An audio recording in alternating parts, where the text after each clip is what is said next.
Znači, Mladen Bajić je rekao da je Jadranka Kosor dobila stan po legalnim uvjetima. Vi kažete da ste legalisti, da prihvaćate takvu njegovu ocjenu. Sad, godinama prije ste tvrdili da je stan dobila protuzakonito.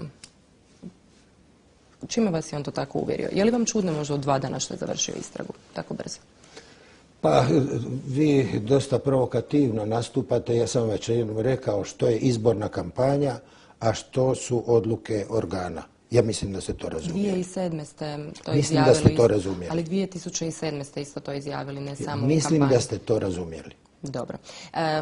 Je li Mladen Bajić možda trebao tada po vašim izjavama reagirati, a ne sada samo kada je to zatražio zastupnik SDP-a? Mladen Bajić je reagirao kad je on za to odlučio i morate ga pitati. Dobro.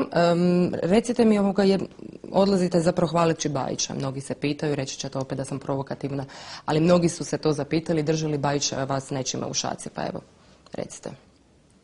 Mislim da je to glupo pitanje. Zbog čega?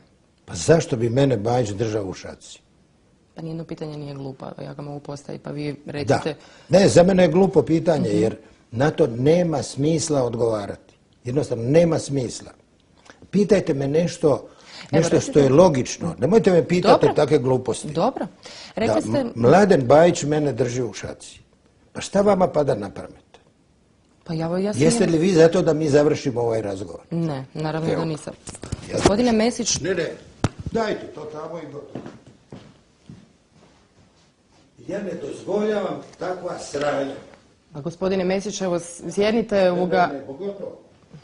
Imate pola intervjua, ako vam ja kažem nemojte me maltretirati, onda me nemojte maltretirati.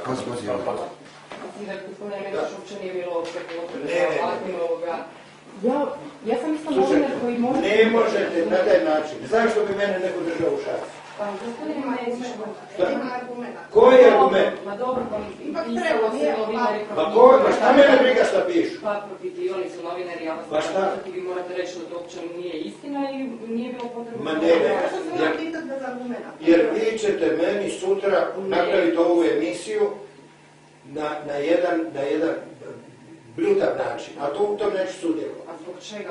Neću u tome sudjelovati. Ali ovo vam 10 puta gore. Samo tako dajte. Pa ne idem ja u izbor. Baš u briga šta ćete dati.